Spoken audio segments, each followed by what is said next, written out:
Good afternoon. It's Monday, the 26th of August, 2024, just after 1 o'clock. Welcome to UK Column News. I'm your host, Mike Robinson. Joining me by video link, we have Alex Thomson, who's in Slovakia today, and Ben Rubin in London as usual. We're going to get kicked off with censorship and the arrest of Pavel Durov, arrested in France over the weekend.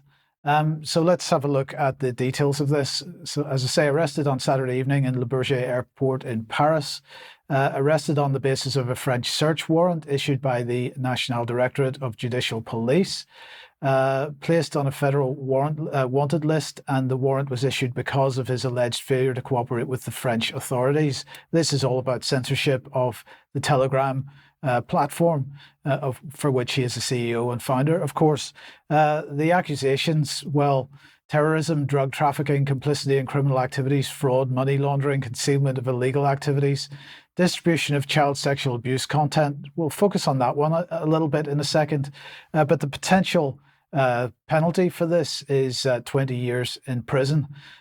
So this is a typical tweet then going out. France is actually going to throw Telegram founder Pavel Durov in jail for up to 20 years for refusing to censor the truth. If this happened to Mark Zuckerberg in Russia, every Western government would be going crazy. The hypocrisy and double standards are astounding. Well, if we just consider the hypocrisy and double standards on the allegations of distribution of child abuse material for a second, it is really off the charts when we consider this headline from the New York Post. Brigitte Macron says her head was in a mess when she dated future French president when he was 15 and she was 40. If she had done this in the UK, if the pair of them had been living in the UK, she would have been literally considered a paedophile. But because the age of consent in France is 15, she is not, apparently. But certainly in the UK, we have seen stories like this over the years: of PE teacher jailed for having intense and passionate affair with female pupil 16, banned from teaching for life. So at 16, within the age of consent, but nonetheless, because she was a teacher, as Mrs. Macron was at the time, was considered to be an abuse of authority, and therefore there were penalties for that. So we put that back on screen for a second. Others, in fact, ending up, although not in prison, ending up on the sex offenders register for having a sexual relationship with a 17-year-old, and a former pupil. Didn't begin the relationship till after the pupil had left the school, but still, because of the issue of abuse of authority, put on the sexual offences register, and so on. So the hypocrisy here is off the charts. But actually, thanks to Ben for this. He reminded me of this NSPCC report looking at child abuse images on the various platforms and calling on Ofcom to take action and the tech companies to take action. And in fact, Telegram isn't even listed on their list. So here's a look at the instances of child abuse images that they discovered, ranked by the NSPCC. Snapchat out in the lead with 44% when they ran this study. Instagram coming second at 12%, Facebook third at 9%, WhatsApp fourth at 5%, and then Kik, I'm not aware of that one, at 5% also. TikTok at 4%, Twitter and X at 3%, and YouTube at 3%. So they didn't even mention Telegram. So when we're talking about hypocrisy, we need to understand where the hypocrisy lies. And Alex, very, very briefly, I mean, my view here is we are existing with a paedophilic leadership, and for them to use sexual imagery as children as an excuse for censorship is beyond hypocrisy. Of course it is, Mike, and the longer we go on, the more we see examples of paedophilic leadership being caught out, not just in politics, but in finance, increasingly in the security state areas as well.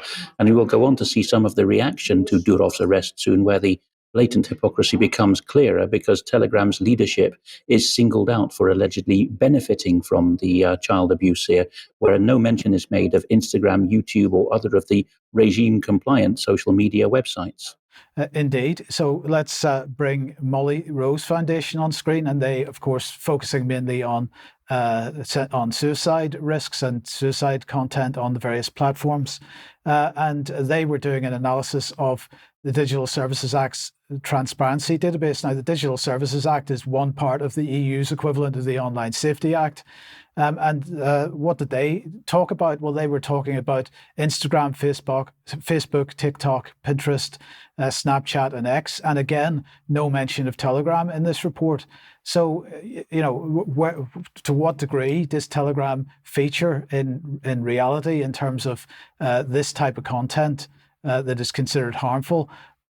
The difference between Telegram and these other platforms is that Telegram is used much more by Russia. It's used by Ukraine as well, but it's also used by activists around the Western world much more than these other platforms are. So that might be perhaps the main reason. But then there's this question of whether actually Telegram provides any serious barrier to the security services of various countries.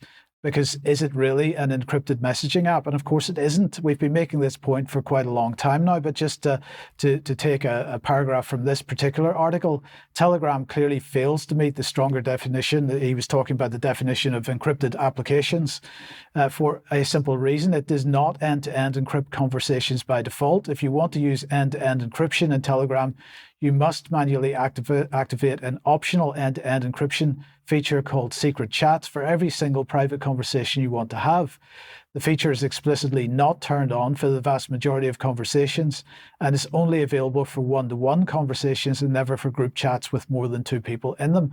And this is a very important point because the focus of the Western governments recently has been on end-to-end encryption, but it's mainly the compliant the compliant platforms that use end-to-end encryption or have the capability of using it by default.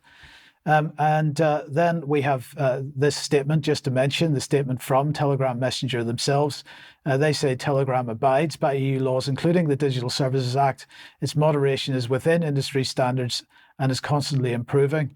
Telegram's CEO, Pavel Durov, has nothing to hide and travels frequently in Europe. It's absurd to claim that a platform or its owner are responsible for abuses of that platform, and so on. But in the meantime, then, in the United States, because of course the situation is not really any better over there, they are in the process of increasing the pressure on people that they consider to be foreign actors or people that are acting on behalf of foreign powers, and people mainly that are acting on behalf, as they see it, of Russia, China and Iran. So people like Scott Ritter and Dmitry Simes are much more likely, at least this is their view, to be on the receiving end of similar material or similar responses from the state.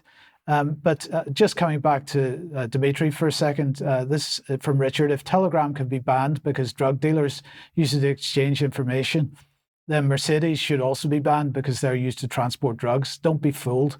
Freedom of speech is at stake. And this is absolutely the case. And in my view, well, if we go back to 1933 and we look at the editor's law that Goebbels brought in and the Nazi regime brought in, and the quote on this is from Goebbels: I have the natural intention to be and remain the warm-hearted protector of the German press. That was the quote from him at the time when they brought in the editor's law, which saw the absolute removal of any opposition media in Germany at the time. I'm just going to remind you of Matt Hancock from 2019. The Cairncross Review will explore whether intervention may be required to safeguard the future of our free and independent press. And I'm absolutely drawing a parallel between those two quotes. I think what we're seeing here, Alex, is the intervention that's required to save the so-called free and independent press, which is now completely in the pay of the British government. They are safeguarding the future of that by shutting down any dissident voice. This is a well-known technique, Mike, to qualify a previously previously well understood term with a couple of adjectives. So there was no pretense made that the press was being safeguarded, but the free and independent press. And of course, those adjectives are predefined by the governing clique to mean quite the opposite: those that are controlled by the state and those that follow its line. I apologize in advance for the background noise today. I can't do anything about that, but you'll hear some clattering. But yes, from the Cairncross Review onwards, and go to our censored section on the front page of the website to find more, it was clear that the government and government money was leading the press, that section of it that is controlled by the government, and anything else could just sink. Yes. So you go ahead with your segment on Durov here. Yes, so before we get onto my slides here, in the show notes there will be a couple of pieces which I haven't put a slide together for, indicating that potentially the background to Mr. Durov's arrest was a hobnob with Vladimir Putin in Baku, Azerbaijan, at the tail end of a Central Asia tour of several former Soviet republics, in which Mr. Durov, according to people who've tracked down open source leads, was accompanied by a 24-year-old Dubai-based Slavic lady who specializes in cryptocurrency advice, called Yulia Vavilova. So it looks like this may have been a honey trap. We just don't, that's just a prima facie indication. It would not be the first time that people in the social media and privacy-minded social media world overlapping with the crypto world have been brought to heel in this way with a honey trap. That's just a prima facie lead. So on to what Majid Nawaz says. Now, many of our viewers will know the background from about a decade ago, that Mr. Nawaz was an Islamist, an Islamic extremist in Britain, before reaching an arrangement, I will say neutrally, with the British deep state. So here he tweets in his from his high horse, "I've never set foot on that cesspit of an app called Telegram." And he then levels his accusation, which the quality of the prose is something here. I think this is why Nawaz was nobbled by the British state. He says, "Telegram was definitely used to traffic in underage flesh." Well, Mike, you have just shown that it is not even a blip on the radar compared with regime-compliant social media sites that have oodles of child pornography available and child prostitution. He says that Telegram was definitely used to host snuff films and run cartel operations. Then he pins the tail on the donkey and says, "Is it reasonable to assume," that's a way of avoiding a direct accusation, "that Mr. Durov profited from proceeds of organized crime?" I don't know whether you have a thought on whether it's fair in any way to accuse the CEO of an organization in this way of such things. But I'll just finish the slides from my point. He says that in response to somebody else here on the next slide, that pointing out that other apps may have been used to facilitate crime doesn't answer my crime. Anything like that he calls whataboutery. So this is a term from the world of counterterrorism. If you talk about a particular state or organization and then say, no, other people have done the same thing, you're accused of whataboutery. So, he says here, Mr. Nawaz, that other apps are immune from criticism for the same reason. So clear favoritism going on here. Now, Chris Pavlovsky, the founder of Rumble, a video platform that we no longer use because of reliability issues, but which is in the free media camp, banned in France, at least one EU member state. I think here in Slovakia you can still get it, although they do have a special police force here just to raid people who make what are called pro-Russian comments. So I have to watch my wording even here. Mr. Pavlovsky, who founded Rumble, says that he's just departed from Europe. France has threatened Rumble, and now they have crossed a red line, he says, by arresting Durov for not censoring free speech. And he then redoubles his stand and says that Rumble will not stand for this behavior. And we are currently fighting our own case, that's Rumble's case, and hope for Pavel Durov's immediate release. Also on the repercussion side, we see this summary that someone has made of just what's happened in the last week or so. UK mass arrests citizens for memes. France arrests founder of Telegram, having previously banned Rumble. Ireland tries to ban mean memes. Brazil forces X to flee the country, as we covered last week. Australia tries to censor X posts. EU tries to blackmail Elon Musk. The US Department of Justice jails someone for a meme despite the First Amendment. And Nicolas Maduro in Venezuela blocks all access to X. It does look like this is a warm-up for the arrest of Elon Musk to me, Mike. Well, that's a very good point and a very good question. But we'll talk about this much more in extra, I've no doubt. In the meantime, Ben, let's welcome you to the program. And of course, overnight we've had a major fire in Dagenham, in another tower block, apparently. But you've got a segment on what's happening in that part of London. Absolutely, yes. Hello, everybody. Fantastic to be here as ever. And there has been a fire in Dagenham overnight, and it looks like a serious one. Luckily, not too many people hurt, but it certainly is. It bears a resemblance, shall we say, to what happened at Grenfell, with some cladding on a tower block going up in flames. Luckily, many more people were able to escape this one, and we'll see how that develops. And it is almost certainly linked in some way to what I'm going to talk about. I'm going to talk a bit about what's been happening in Barking and Dagenham, particularly as it relates to the council. And I'm going to talk about a report that was issued a few weeks back by Demos, who we have been talking about quite a bit, and we're going to continue to talk about quite a bit because they are the most influential think tank in the country right now. Absolutely. As we've spoken about previously, they were founded in 1994 by Sir Jeff Mulgan, who I spoke about last week. They used to share an office with Common Purpose. And they sit right in the heart of this idea of social and democratic innovation, and in particular, public-private partnerships and this fascist marketplace, which is essentially what appears to be the new Labour government's idea of what an economic system should be. Right? And actually, I think it's extraordinarily dangerous once you dig into the detail of it and you look at what's actually happening behind the scenes. So the report was called "Only We Can Save the State: Lessons from National Government from Public Service Reform in Barking and Dagenham." It was written by this fella, Chris Naylor, who is currently a managing director of a public service consultancy called Inner Circle, and he was actually the chief executive of the London Borough of Barking and Dagenham from 2014 to 2021.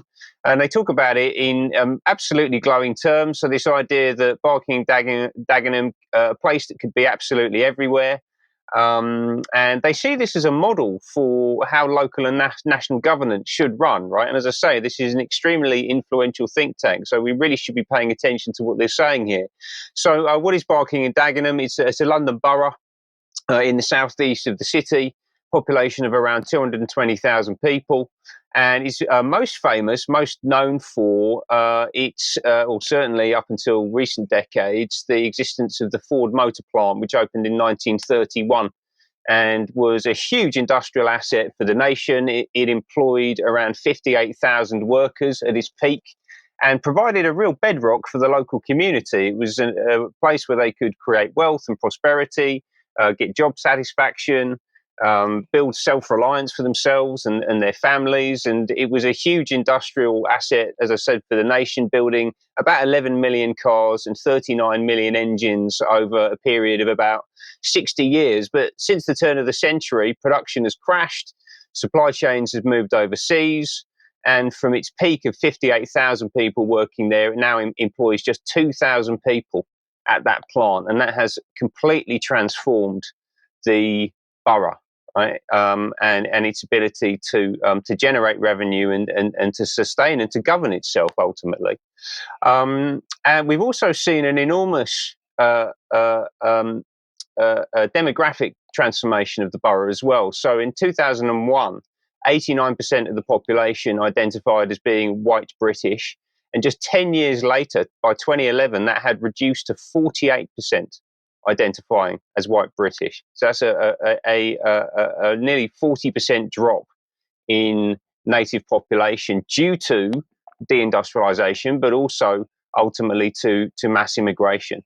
Now, in 2006, and this is why this is so interesting, if you think about the current context, what's going on in the country, in 2006, the BNP made an astonishing series of gains on the local council. They had 12 councillors elected to the local council. This certainly threw the cat amongst the pigeons, amongst the media elites and the liberal intelligentsia. Obviously, all of this was to do with lies and distortions, according to the Independent, nothing to do with deindustrialization and mass immigration. You have to pull all that stuff aside and ignore it. It was a huge focus for organisations like Hope Not Hate and The Guardian. And you can see here Billy Bragg, this was in 2010, chest beating in The Guardian, talking about the fact that a huge victory had been won by the anti-fascists against the far-right fascists of the BNP. All of this, I'm sure, sounding very familiar. If you've been paying attention to anything that's been happening in the country over the past few weeks, then all of this stuff, I think, will certainly resonate with you, right? And how did they do that? Well, one of the ways that they did it was by flooding the borough with activists from outside of the borough. I think this is the most important thing up front to note, right? Is that you've got a lot of very well-backed anti-fascist activists who were very happy to go in and dedicate their time and their resources to pushing back against what frankly were the expressed needs and concerns of the local people. Right, the BNP won those council seats. There's no insinuation, I don't think, that they cheated in any way. But the Liberal left, the people who very much are representative of the current administration of government didn't want to hear that, didn't like that at all. So they campaigned and pushed back, and they won back the borough.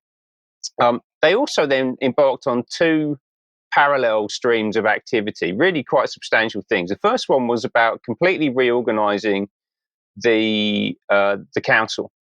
Right. So the first thing that they talk about is this idea of community solutions. I'm going back to the report now. And this was about rethinking Barking and Dagenham. What do we actually do? How do we organise ourselves around the needs of citizens? Right. And this is how they were previously organised. So this is a siloed industrial model where if you're a citizen and you need to go to children's services, you'll have to go in and speak to them and give them your information, and you'll have a completely distinct identity on their systems. They won't know who you are before you walk through the door. And if you go to the library or you go to the debt and money service, you'll have to do the same thing over and over again. Right? So that's a very inefficient way of running things. And thankfully, because of digital technology, we're able to address this. We can have a single point of access for council services. It's been a big part of how they've transformed service delivery. So they talk about this use of data, effective use of data, can identify struggling households and offer proactive, tailored support to help boost their incomes before they hit crisis point. Right? So they're using all this technology and a reorganization of council services to, unfortunately, the build is already built. I'm sorry about that. But essentially, they've got a model which shows how they've used technology and a data platform to transform the way that they interact with local people. And some of that has been beneficial, but actually I think a lot of it is quite sinister. If you look at this quote here, I think it's quite telling. So if you think about it basically says that some of the engagement that we were doing through this process of digitization was carefully curated and embedded into formal pathways, but more often than not, it was organic and deeply human. My favorite example was the WhatsApp group established by a member of the triage team to support young single mums who were in debt. This colleague had noticed that some of the mums were starting to offer each other support. On asking them more, she learned that for many young women, talking to other young women who had had similar experiences and had found a route to successfully managing her debt was one of the best sources of advice and support. So what you're looking at here is a bureaucrat in the council coming to the startling revelation because of some research that people help their friends out with advice and they have conversations with each other. But obviously we can't allow that to happen without the council being involved, without the professionals being involved, which is how they talk about themselves. So they have to create a WhatsApp group to insert themselves into that process. But obviously, and then the solutions that we offer are all going to be council solutions, ultimately paid for by the taxpayer, right? Because that's ultimately who is running this thing. So it have had a big impact, right? So they saved £5 million a year in baseline costs, which is what digital does, right? It strips out a whole load of back end cost, so it makes it much more efficient to deliver services. There are a whole bunch of other things in there that they say were positives. I'm not completely convinced that that's the case. And in parallel with this, they were also running this thing called Be First. So there was a transformation of council services on the one hand, but then also they've established this new entity, what they call a growth and regeneration company. And this is wholly owned by the council. It's focused on regeneration and development. It was launched in 2018. And it was about increasing the pace and scale of growth in the borough and doing it in a way that benefited citizens, but funded by the council and delivering revenues and profits back to the council. Right, so this is essentially a public-private partnership which the council is using to fund its own operations, effectively in perpetuity. I mean, that's the game that they're trying to play here. They've got a load of things going on all around the borough. There's 45 projects. All of this is about regeneration and property development and new energy type projects, right? And absolutely none of it is to do with building real proper industries like the Ford plant, which was actually the source of wealth and prosperity for the community. It's been extraordinarily successful. They actually say that it's exceeded their 10.3 million per annum revenue, but they don't say by how much. It does sound like this has now become bigger than the council. And so you've got this public-private partnership that is bigger than the council. And they talk about it in these terms of becoming equals with development capital. Yeah, so they're actually operating as equal partners with development capital. I mean, that literally is the definition of public-private partnership. That is this fascist marketplace that we're talking about. And it's not going to deliver growth. And this is the most important thing to talk about here. So, and it's not just happening in Barking and Dagenham, it's all around the country. It's also in Waltham Forest, in Walthamstow, near where I am. And I'm going to just talk very quickly about this Black Horse Lane development, just to wrap this up, to just explain to you what I'm talking about. This used to be a big industrial park, and it's now been redeveloped into a bunch of flats. And that warehouse on the left, that's an asset. That is something that you can use to produce wealth.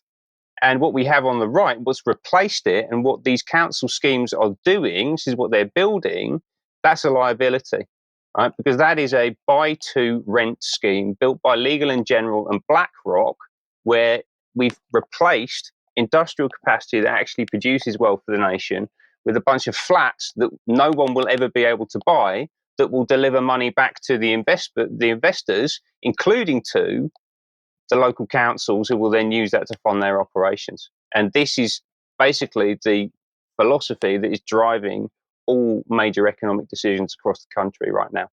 Yes, you'll own nothing, be happy, Ben. Thank you for that. So, okay, if you like what the UK Column does, you'd like to support us, the place to go is support.ukcolumn.org. Your support would be very much appreciated. We do need it. £5 a month for a membership helps us a huge amount. Please share material on the various platforms, including on Telegram, because, of course, we're censored on the compliant, regime compliant platforms, as Alex calls them. But pick something up at the shop if you possibly can. Lots of stuff there, especially Your Life in Their Hands. There's still copies of this available. Please do pick one up if you possibly can. Join us on the 19th of October for the UK Column on location. Lots of people will be joining us for that. Alex will be there. Ben will be there, I'm sure. We'll be relaunching media on trial at that. The point of this is to focus on what people can do. So there'll be a number of other names announced this week. Tomorrow at 1 p.m, Charles will be speaking to Joel Salatin again on farming and how to strike a balance between the creation of healthy soil and nutrient-dense food and a good customer base. So join us for that at 1 p.m. tomorrow. And on Sunday, September the 8th, the International Centre for 9/11 Justice will be running an event called Aviation Impossibilities, deconstructing the official story of the 9/11 hijackings and air defense failures. We will be live streaming that for them, so that'll be in the usual places, and we'll let everybody know more about that in the coming days. Brian and I will be speaking at the Heritage Party conference on the 20th of September. Tickets are available at the Heritage Party website if you would like to go to that. And another reminder of the Died Suddenly exhibition, which is taking place in November. Details from Jake Fern. His email address is on the screen. It'll be in the show notes as well. Now let's move on then to what's been happening over the weekend in the Middle East. And of course, Hezbollah launching what it said was its retaliation for Israel's assassination of their military commander on the 30th of July. They made a statement saying the Islamic resistance in Lebanon launched an initial response to the assassination of their commander at dawn on Sunday on the anniversary of on an Islamic anniversary by launching a large number of drones deep into the occupied Palestinian territories. Israel responded to that. So far, it doesn't seem to have gone much further, but it is a fairly significant escalation. The Times of Israel reporting Israel's response: IDF hits Hezbollah launch sites in Lebanon to thwart major attack on central and north Israel is their headline. I'm sure that Vanessa will have much more on this on Wednesday, so I'm not going to go into any more depth on this today. She'll cover this on Wednesday, I have no doubt. In the meantime, in Ukraine, a massive bombardment from Russia today, 15 regions hit by Russia's massive attack using UAVs and missiles. There are casualties. Energy infrastructure was targeted again, according to this tweet, causing emergency power outages. Ukraine urgently needs long-range missiles and allied support to stop this terror. And of course, that tweet coming from someone on the pro-Ukraine side. In the meantime, Russia demanding that the IAEA gets involved as a result of the attempted attack on the Kursk nuclear power plant. So that issue continues to develop. We had a British man killed in Ukraine. This man was working for Reuters, apparently. He's a security consultant.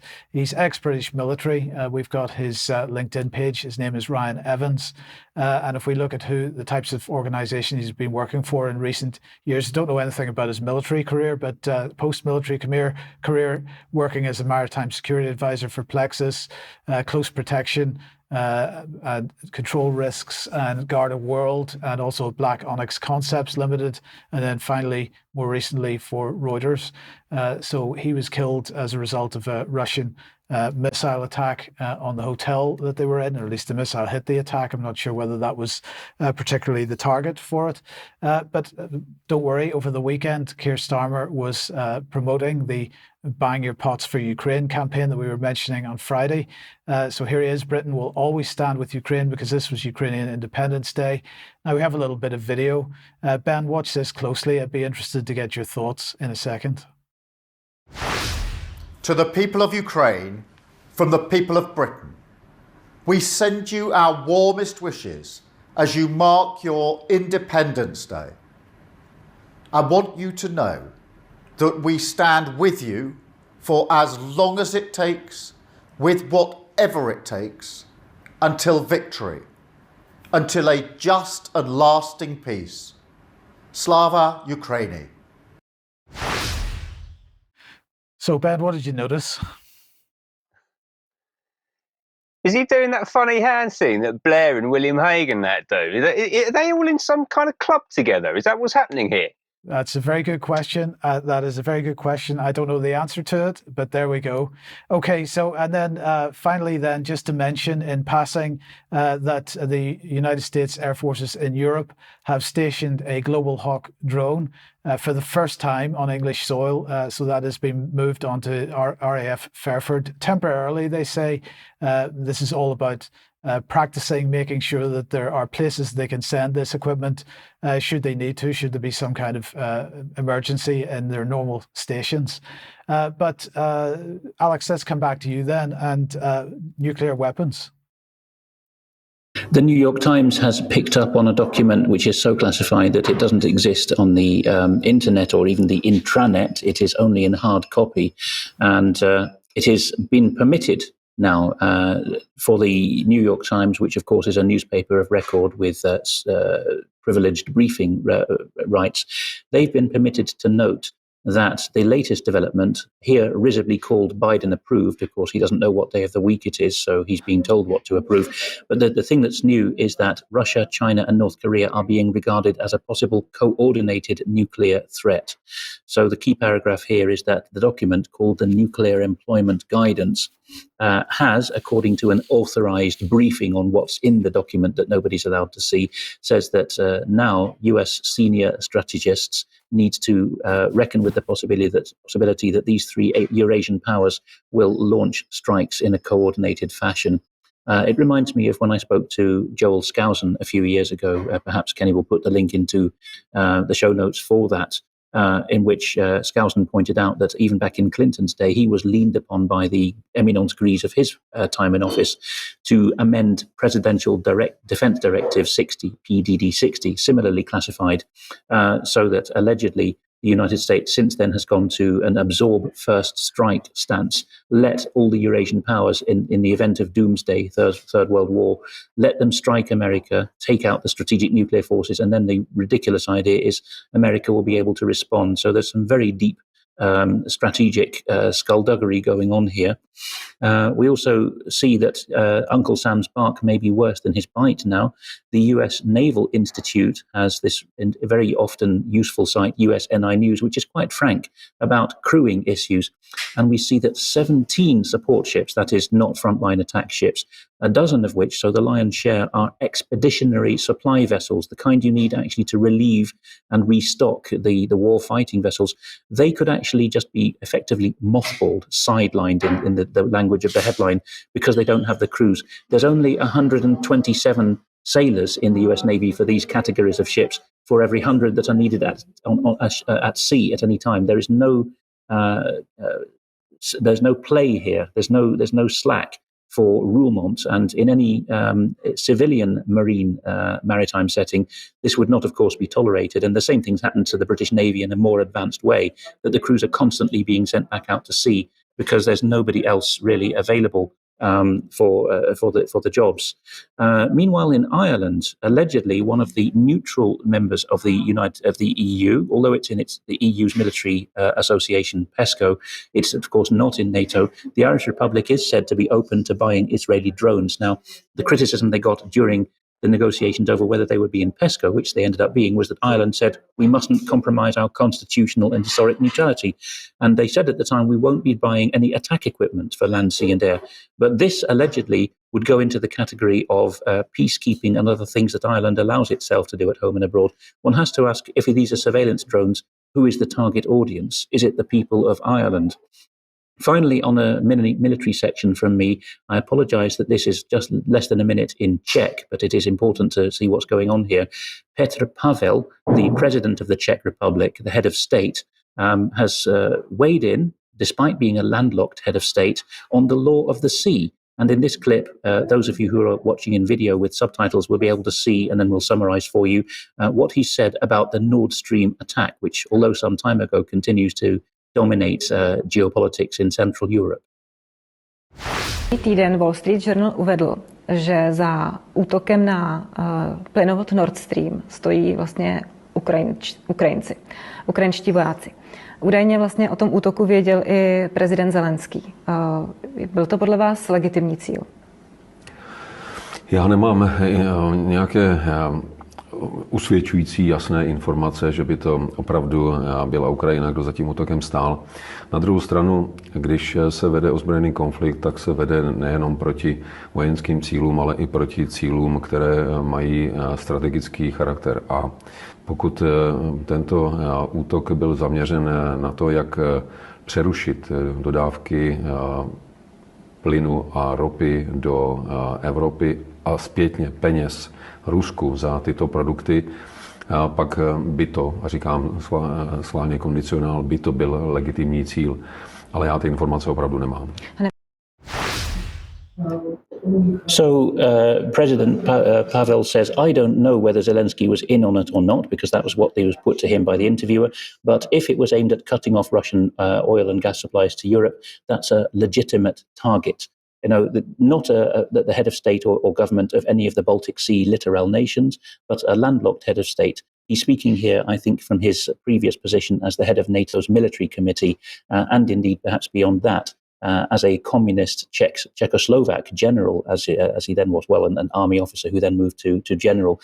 He's so Atlanticist that there's very little Central European or Czech thinking in his message at all.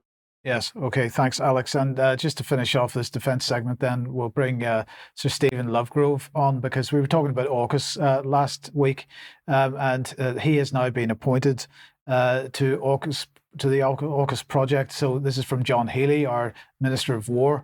AUKUS won't just bolster our defence and security, but can drive jobs and growth across the UK. So that's great. Sir Stephen has widely respected national security experience. He has a wealth of experience, according to the press release, as the National Security Advisor at the time of the AUKUS announcement in 2021, and as the previous Permanent Secretary to the Ministry of Defence. He's going to lead a piece of work to reinforce the progress and benefits of the AUKUS programme. So this is fantastic stuff. But Alex, very, very briefly, he has a bit of history, particularly with respect to the EU. Yes, a piece of work would be the right term. It's a Whitehall internal phrase for a project. But yes, Lovegrove, was with no notable defence background. He was a wordsmith brought in from the private sector, was put into the very senior civil service, where he managed to champion Black Lives Matter and, as you've alluded to, really cheerlead for the EU at a very senior level. But that's what's expected of these national security advisors. It's a role that postdates my time. Only from 2010 onwards did we have a National Security Council or a National Security Advisor. We've had half a dozen so far, and they've all been extremely political. Yes. Okay, well, let's move on to constitutional issues, Alex.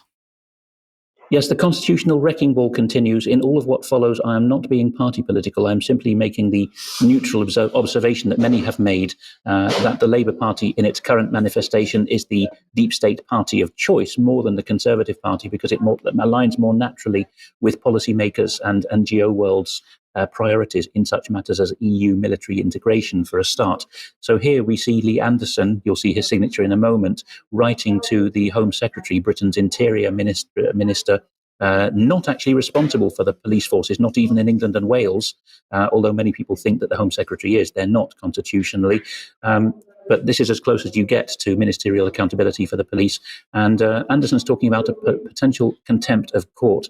He's saying that the Home Office, her own department, has been putting out tweets, and you'll find the links in the show notes, saying that the people arrested over the recent disturbances in British cities are criminals and they will face the full force of the law before they've even been put to trial.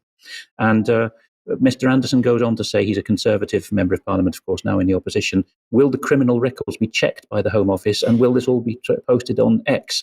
If no, have they not had their criminal records checked prior to appearing in court? Why is the Home Office pronouncing them guilty? At best, he says, this is inappropriate and unprofessional. At worst, it appears to be a possible contempt of court. Of course, individuals are often threatened with this charge, but politicians and Parliament and ministers can very much be held in contempt of court as well. So Anderson's onto something there. We don't know how far this will get. The best written, short vocal summary of this, verbal summary, is by a YouTuber named, or goes by the channel name of History Debunked. And he again provides links, they'll be in the show notes, to the offending tweets, one by the Home Office, so Britain's, or at least England and Wales's Interior Ministry, saying the criminals will face the full force of the law. Another by Merseyside Police for covering Liverpool, one of the worst hit cities in the riots, because of course Southport, where the murders of the little girls occurred, was at the epicenter of this shock. Merseyside Police arrested somebody and filmed it coming back into the country, published the street in which he lives, inviting vigilante attacks on his family, and also set the arrest of him being put in a white Mariah, a police van, to music. That is how far we have sunk, really, in the presentation of interior matters. Presumption of guilt. And we go on to, sorry that this is Telegram, it must be really nasty stuff if I'm presenting Telegram, but you see a lot of political analysis here. We see that the real Prime Minister of Britain, according to Robin Monotti and Cory Morningstar, is Lord Ali. I'm sorry to have to call him Lord Ali, because this is one of these fake lords that we've had in recent years. But we see that Sir Keir Starmer's biggest personal donor has a personal security pass to Downing Street and is pretty much uniquely allowed to host fundraising and donor events in number 10 Downing Street, the political hearts of government. And he's sidled up in particular in his career to female Labour leading lights. He was brought into the Labour Party by Emily Thornberry, of notoriety in the previous decade. Angela Rayner, who's now the Deputy Prime Minister, stayed effectively at his great and favour in New York. And there was also Angie Hunter, ANJI that is, who was Tony Blair's chief people person, who was, brought him into the inner sanctum. So he seems to be the link with Blair, and Blair wanted him to be the appealer to the youth, as it were. He seems to be, running a lot of Labour and hence deep state policy at the moment. This has been reported largely by The Times, although it was first reported, of course, by smaller bloggers.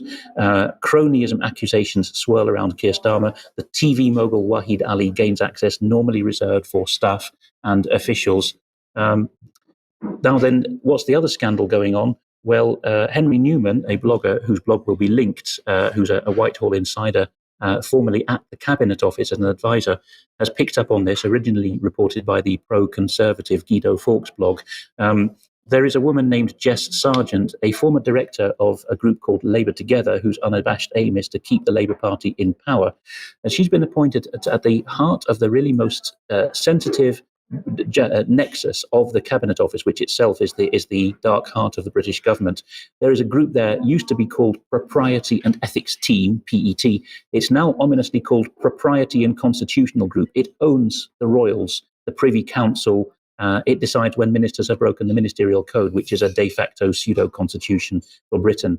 And it's, as he says, crossing a line, because this is the constitutional guardian for the whole of government. Though this woman will not be sackable, according to convention, if we have another party in government. It's a move towards American-style party political appointments at very high level.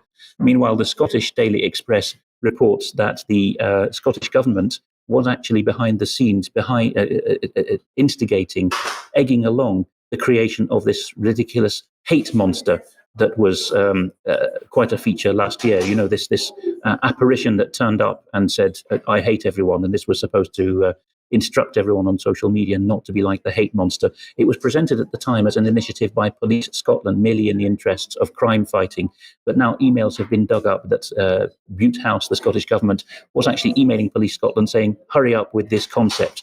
And to top it all, this hate monster was demographically profiled. It was given basically the appearance of what's known in Scotland as a Ned, a young man with a Glaswegian working class accent, just to really lay it on thick that young white working class people from disadvantaged areas are the ones we want, you know, to come down hard on, not well-heeled middle-aged females, for example, regime-compliant people. No, they can never express hatred. It's always the Neds in this case. And now we see that came straight from government.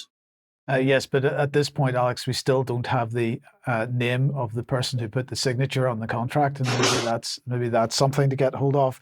But I just wanted to very briefly mention the events in Germany over the weekend. So German police arrest 26-year-old man over the Solingen stabbing attack, says Al Jazeera. Various reports saying that he was linked to ISIS or that he has an pro-ISIS ideology. The key thing here, I think, that we need to recognize is that he was from Syria, and many of the people, if not a significant proportion of the people that are so-called refugees from Syria in particular in Europe and the UK have been from the opposition side of that civil war, so the anti-Assad side of the civil war, and therefore are effectively have been operating on behalf of the West and Britain and the EU in particular. So we may then ask the question when we see things like this from the Foreign Office giving a safety and security report for Germany and saying things, and also from France, but saying things like, we know that there's going to be an increase of this type of terrorism in the coming days and weeks and months. Well, I would ask the question, how do they know? Is it just because they've got great intelligence going on, they've got their ear to the ground and they know exactly what's going on, or is it because these people are actually agents of the state in some way?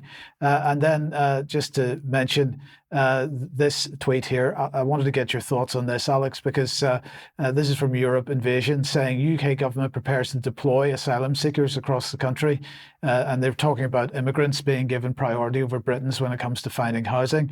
But I was interested in the use of this term deploy, because this is how I'm seeing things at the moment. Immigration is being used as a tool to wind up the population of countries, whether it be in the UK or at the weekend in Germany. So it is a deployment. Yes, and it's interesting you've picked up on this particular tweet, which was also retweeted by Elon Musk in his current genuine or bogus turn to the nationalist right. Europe Invasion is, the kind of Twitter account, X account, that people in regime compliant circles love to cackle about and say, don't be taken in by this rabble-rousing stuff. They have got a better track record than others in that slice of X or Twitter, that domain. And we'll see what becomes of it. But my memory stretches back to, again, the Blair regime, where there was what was then known as the dispersal policy, followed by a number of Northern European countries about the same time or a bit later, where in this case a lot of Kurds, and as you pointed out with reference to the Near East, it's often more Islamic and opposition elements of those societies. Kurds were sent to places completely unable to deal with them. The poorest parts of northern English and Scottish cities suddenly received busloads of Kurds. It was a total disaster. And at the time, it was put about that this was deliberately, in the phrase used at the time, rubbing the noses of the right in diversity. Speaking of diversity, then, we have this, an exclusive given to the Daily Mirror, which, of course, is a Labour Party supporting title of long standing. So that's why they got the friendly exclusive. A gentleman of West African heritage, Mr. Boakie, who is interestingly described as an educator. Again, one of these bland Americanized titles. What is he, a school teacher? Why didn't he use that term? He's got over 1,000, not a great number really in the scheme of things, but if you want to big it up politically, it is over 1,000 signatures from teachers and social workers, or they're called social works in the bylines of these days, calling for mandatory anti-racism and anti-Islamophobia training in school, not schools. You see how many errors there are in bylines these days. After the riots saw children as young as 12 years taking part. A little more detail provided by the Telegraph, which, although execrable, is a bit better than the Mirror still. And here we see that England is basically going the same way as Scottish education, under figures like Mélina Valdelièvre, a French educator, we're supposed to say now, who moved to Scotland to specialise in this. Scottish teachers were given a lot of training in interrupting whiteness and challenging white privilege. This is now going south of the border, as the Telegraph is finding out. There's a lot of detail in the archived Telegraph report that will be in the show notes. If you're new to that scene, the best place to start is a Substack blog called Scottish Union for Education. Yes, we'll talk about much more about this in extra, I think. But anyway, let's move on then, Ben. And a name that I haven't heard before, Kantar. Kantar, yes. Well, we talked about the organisation previously, but under its new edition. So it was formerly Kantar Public, and it was spun out last year from WPP. WPP, the biggest global advertising group, run by Mark Reed, who's a young global leader of the World Economic Forum. They span out Kantar Public, which is about $1 billion of global revenue, specialising in research for public sector clients. And it's become this thing called Verian, which you've spoken about previously, and popped up again because Verian and others are turning our democratic processes into a marketplace where they're going to make lots of money forcing through radical left-wing political agendas. It's really a remarkable thing to watch, actually. So I'm going to talk a bit about this. The UK CEO, Craig Watkins, he's former MOJ, Ministry of Justice, civil servant. He then went to EY, where he helped them build up a £200 million a year government business. And then he joined Kantar and is now the UK CEO of Verian. I'm going to come back to him in a moment. He's an important part of this, as you can probably understand, given he leads the UK business, but also on the board of trustees of the organisation. We have this guy, who is Matthew Postgate, who is the former Chief Technology and Product Officer at the BBC, and also on the Strategic Command within the UK Ministry of Defence. Right? It gives you a sense of the connections this organisation has. And also David Miliband is on the board of Verian as well. Miliband, obviously, we know well here, former UK Foreign Secretary, currently at International Rescue, which is basically a Soros-aligned organisation. He's one of the key architects of the Climate Change Act being implemented by his brother Ed. And earlier this year, we saw David hanging around at Gold's House in Davos. So he's very focused on delivering the Sustainable Development Goals. And I think we should understand that Verian is also very focused on delivering the Sustainable Development Goals. Verian is also very much aligned with this organisation, who I've spoken about previously, the Reykjavik Global Forum, which is working to empower more women to obtain and retain power. So it's very ideologically driven. They've actually issued joint reports, and I did talk about this one earlier in the year, where Verian and the Reykjavik Global Forum are coming out and saying their explicit goal is that we want to live in a world where men and women are viewed as equally suitable to lead. Right? And that is going against the data that they were gathering for that report, which I spoke about back in, I think it was February or March time. So very ideologically driven, and also right at the centre of the European and global political system. So they're actually the official data provider, as we can see here, for the European Parliament. So all of the data relating to the UK elections and polling across the whole of Europe is being done by this organisation, by this company, right? So, they're extraordinarily influential. And they've just launched, and this is what popped up on my radar last week, they've just launched these new UK centres of excellence to support mission-driven government. There's that term again, mission-driven government. I can't even say it, mission-driven government. The Labour Party have got 5 big missions that they're going to deliver. It's going to be a whole of government effort to make this happen. And we're actually going to bring in the private sector to help us out, which is what is happening here. So Craig, let's bring him back up. He was very excited, and he made a statement talking about his delight in announcing these new 7 centres of excellence, which will bring together the 3 Verian pillars of our multi-methods technical expertise. I'm sorry for the corporate nonsense jargon, but this is how these people speak. They're also excited about the ability to bring the UK citizen into the heart of participatory decision-making, right? Crucially, so this is sortition, this is democratic innovation, this is what they're doing, as well as our policy and subject matter experts. Right, so you've got policy experts who are coming up with the ideas, and they're then going to use these participatory decision-making processes to get the citizens to go along with.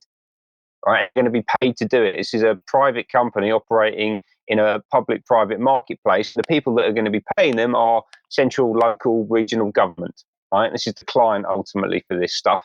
And if we could just pop back to that slide quickly, we can see at the bottom here that it says that they're going to be bringing these clients the latest innovations from across the globe. This is about introducing new ideas, new technologies, new ways of doing things from across the globe into the UK using these democratic processes, or actually not very democratic processes. The way they talk about them is democratic, but I think it's quite the opposite, to be honest with you. So here's the copy for they're talking about the Centre for Mission Delivery. I won't read out the whole thing, but you can see that at the top of the bullet point list there, it says evidence-based iterative policy design and behavioural science. Behavioural science is nudge. That's the Behavioural Insights team. That's David Halpin. That's Cass Sunstein. That is that entire methodology, ideology that has infected the whole of the global communications industry, presented here by Verian. That's what they're doing, right? And I won't go through all 7 of the capabilities because we haven't got time. But I'll just talk about a couple. The first one here is the Centre for Value for Money. So apparently we have to pay an international corporation to come in to help our public servants understand whether what they're doing is value for money or not. I mean, are our public servants completely incapable of doing anything? I think they probably are, actually, by the looks of it, other than issuing contracts to companies like Verian, it would seem. And then finally, because we talk about this a lot, right? You know, this idea of democratic innovation, sortition, participatory democracy, all these kind of lovely, fluffy terms that are being bandied around by the corporatists, the fascists in our government, in order to ram through policy agendas that they know that the electorate wouldn't go along with in any other forum. That is exactly what they're describing here. So they're going to be running deliberative workshops, citizens' juries and assemblies, deliberative polling, online communities, and co-design and participatory exercises in order to help politicians push through a policy agenda that, whatever's handed down from Starmer and whoever's pulling Starmer's strings. And these guys are going to be making a lot of money for doing that work. Alex, in the last number of weeks, Ben and I, to a certain degree, have been talking about this participatory democracy idea. We've been talking about it at the UK column for a lot longer, and particularly citizens' juries and citizens' assemblies. And really, we're quite sure that this is not a good idea because, of course, what happens is they bring in a panel of experts and the experts brief the citizens' assembly or the citizens' jury, and then the jury comes to the conclusion that was always intended that they would come to. You are much more of a constitutional expert than I am. What are your thoughts on this? It's all about the parameters that you manage to present. You know, the whole point of having juries is that they're supposed to examine the law in action. They are meant to see what actually happened in a given case, and in the classic English arrangement, they judge whether the law was rightly passed by Parliament. So they actually do get to decide the will of Parliament and the lawfulness of the law, against judges these days who say we judges are the facts of the judges of the law and you are the judges of the facts. No, juries are meant to be at the end of the process to see whether what was done in a particular case to a particular individual was lawful or not. If you call something a jury and put it at the policy-making stage, you are politicizing them by default. You are making them their own representatives instead of the members of parliament who are supposed to do this job for them. You are taking them out of that pool from which juries are meant to be selected of people not involved in politics. Until very recently, court juries had lots of bars on who could be called up for jury duty, including anyone who was remotely involved with policy making. So it's a devaluation of the term, an inversion of the term jury, which has happened in so many other areas of life, like calling things a family that are not a family. Yes, the term for this is sortition or aleatory democracy, which literally means random dice-throwing democracy, calling people in. But you don't just get them to sit in a jury room. No, you get to brief them. That's the core of what's going on there in the fiddle. Well, I've got an and finally item here from Nick Dixon, who may be known to some of our viewers as someone who appears on GB News and known for his darkly comedic writing. This is an absolute work of art. And again, I'm not cheerleading for the opposition Conservatives here. They have their own ways of sticking the dagger in our backs. But he is very much, I think, down to a T on describing the managerialist deep state approach of that is now in the ascendant with Sir Keir Starmer. Why does nobody call him Sir, by the way? Is he embarrassed of his knighthood, or is that all on his behalf? Just as Anthony Blair became Tony Blair and all the press complied with it. Anyway, here goes Nick Dixon's tweet in 2 screens worth. Starmer is a managerial midwit, a brittle man of winter, a dead-eyed shark pushing ever forward towards his next grim mechanical task. You could coax Shakespeare himself down from the heavens to tell him of all England's beauty, and he would be only annoyed that you had kept him from his busy work. He is a ruddy-faced nothing, an interloper. To call him a traitor flatters him, as the traitor surely has some sense of his own wrongdoing. Starmer lacks the imagination to arrive even at the foothills of his own wretchedness. His emptiness could fill entire stadia. He is the final form of managerial man, signing Britain's death warrant before lunch and never thinking about it twice. To detest him is normal yet pointless. Hatred slides off him like water off some cheap synthetic fabric. He is the blank-faced destroyer of joy, freedom, and invention. He is death on prescription, equally distributed. He is nameless dread, the void, the negation that cannot be negated. He is the end of hope. In short, I am not a fan. Alex, that's I agree. That is brilliantly written, and another topic for Extra as well. Everybody that's joined us today, hope you've enjoyed it on this Bank Holiday Monday.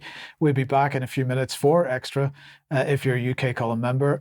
If you're not, join us for the interview 1 p.m. tomorrow, but we'll see you at 1 p.m. on Wednesday for the news. See you then. Bye-bye.